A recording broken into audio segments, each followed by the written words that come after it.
Hello दोस्तों, welcome to Crime Tracker channel. दोस्तों, आज हम बात करने वाले हैं कनाडा में रहने वाले एक अफगानी परिवार के बारे में, जिसके पिता, माँ और बेटे ने अपनी तीनों बहनों समेत अपनी सौतेली माँ को भी मौत के घाट उतार दिया। आखिर क्या है पूरा सच, विस्तार से जानेंगे इस वीडियो में। आपसे गुजारिश है वीडियो अंत तक जरूर देखें, क्योंकि बहुत मेहनत लगती है एक वीडियो बनाने में। So please like and subscribe. दोस्तों, मोहम्मद सफिया का जन्म अफगानिस्तान में हुआ था। वहीं रोजी रोटी की तलाश में सफिया कनाडा आ गया। वहां उनकी शादी रोना आमिर मोहम्मद से हुई। हालांकि वो शादी कुछ ही साल तक चली थी। वहीं सफिया ने तुबा मोहम्मद यहया से शादी कर ली। उसके 4 बच्चे हुए, जिनमें बड़ा बेटा हामिद, जिसकी उम्र 21 वर्ष थी। वही बेटी जैनब 19 साल की थी और तीसरे नंबर की लड़की सहर, जिसकी उम्र 17 साल थी। और चौथे नंबर पर सबसे छोटी बेटी गीती, जिसकी उम्र महज 13 साल थी। दोस्तों, इन लोगों का परिवार बेहद ही समृद्ध था, क्योंकि सफिया एक बड़ा कारोबारी था। लेकिन इन लोगों की मानसिकता की बात करें तो वे लोग भले ही कनाडा जैसे बेहद ही ओपन माइंड कंट्री में रहते थे, लेकिन इनका पारिवारिक जीवन एकदम इस्लामिक कानून शरिया से चलता था। सफिया अपने बच्चों के प्रति काफी ज्यादा सख्त थे, खासकर अपनी तीनों बेटियों को लेकर। दोस्तों, सफिया चाहते थे कि जैनब अपने रिश्तेदार के लड़के से शादी करे। हालांकि जैनब एक पाकिस्तानी मूल के लड़के से प्यार करती थी, जो कनाडा में ही रहता था। वहीं जब जैनब के पिता सफिया ने जैनब पर शादी का दबाव बनाया, तो जैनब 2009 में अपने घर से भागकर अपने पाकिस्तानी बॉयफ्रेंड से शादी कर ली, जिससे सफिया काफी ज्यादा नाराज हो गए। उन्हें लगा कि जैनब ने हमारे परिवार की इज्जत मिट्टी में मिला दी। तब सफिया ने अपने 2 अन्य बेटियों सहर और गिती के रूम की तलाशी लेने लगे। तभी सहर, जिसकी उम्र 17 साल थी, उसके रूम से कंडोम मिला, जिसे देख सफिया काफी ज्यादा नाराज हो गए।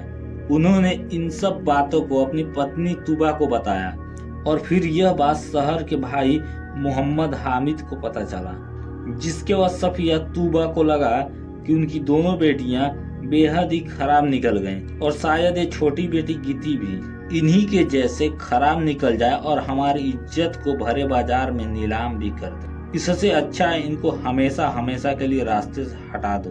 दोस्तों, सफिया, तुबा, मोहम्मद, इन सब ने जैनब को अपने घर वापस बुलाया और कहा, कोई बात नहीं, तुमने शादी कर ली, हमें कोई एतराज नहीं है। बस हम चाहते हैं कि तुम हमारे साथ कुछ वक्त गुजारो, हमें अच्छा लगेगा।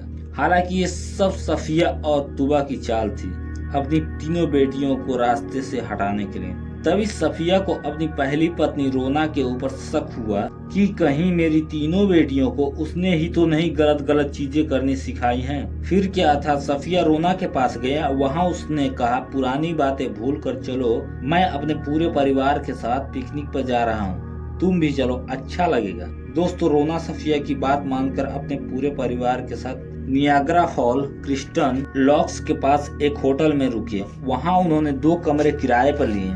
दोस्तों, सफिया का पूरा परिवार खाना पीना खाने के बाद बाहर घूमने गया, जिसके बाद रात को केवल सफिया, तुबा और उसका बेटा हामिद ही होटल से वापस आए। वहाँ उसने होटल के स्टाफ से पूछताछ करने का नाटक करने लगा कि हमारी बेटियां कहाँ गई। होटल स्टाफ ने कहा, हमने नहीं देखा, वो तो आपके साथ ही गई थी। अब तक तो आपकी बेटी हमारे होटल में नहीं पहुंची। काफी बहसबाजी के बाद पुलिस को इन्फॉर्म किया गया। पुलिस ने आधी रात को काफी छानबीन की, लेकिन सफिया की बेटियों सहित उसकी पहली पत्नी रोना का कहीं भी पता नहीं लगा। हालांकि 30 जून की सुबह पुलिस को पास के ही क्रिस्टन नहर में डूबी हुई कार मिली, जिसे बाहर निकालने पर पता चला कि ये तो सफिया का परिवार है। जिसके बाद सफिया और पत्नी तुबा और भाई हामिद को बुलाकर पूछा गया कि ये सब कैसे हुआ। उन्होंने साफ साफ कहा कि हमें नहीं पता, उन्होंने बस गाड़ी उठाई और वो हमारे पीछे पीछे आ रहे थे कि अचानक मालूम नहीं कहाँ गायब हो गए और हमें पता ही नहीं चला। दोस्तों, जूलिया मूर नाम की एक पुलिस ऑफिसर को इन पर शक था, तो उसने उनकी गाड़ी पर एक माइक लगाकर छोड़ दी और अलग से छानबीन करने लगी इस केस को लेकर। तभी एक दिन सफिया अपने बेटे हामिद और अपनी पत्नी तुबा को लेकर ऑफिस जा रहा था। उसी वक्त उसने कहा कि अगर मेरी बेटियां 100 बार ऐसा गलत काम करती तो मैं उसे 100 बार मारता। मुझे परवाह नहीं कि मुझे पुलिस पकड़कर जेल में डाल दे या मुझे फांसी दे दे, मुझे केवल मेरे सम्मान से प्यार है। दोस्तों पुलिस जूलिया मूर ने जब ये सुना तो वो तुरंत सफिया के पत्नी तूबा सहित हामिद को भी गिरफ्तार कर लिया और उसे जेल में डालकर पूछताछ करने लगी। हालांकि तूबा और मोहम्मद हामिद पुलिस के आगे टूट गए। उन्होंने कहा, हमने मिलकर रोना, जैनब, सहर और गीती के खाने में नींद की दवाइयां मिलाई थी। जब ये लोग सो गए तो हमने इनको अपनी दूसरी गाड़ी निसान सेंट्रा में बैठाकर गाड़ी को क्रिस्टन नहर के बीच में धकेल दिया और वो डूब गई और उनकी मौत हो गई। दोस्तों सफिया को इसके बारे में जब पूछा गया कि उसने ऐसा क्यों किया तो उसने कहा, मुझे परवाह नहीं कि आप हमें फांसी दे दें, हम बस अपने सम्मान को बचाना चाहते थे और हम उसमें सफल भी हुए। मुझे कोई पश्चाताप नहीं है।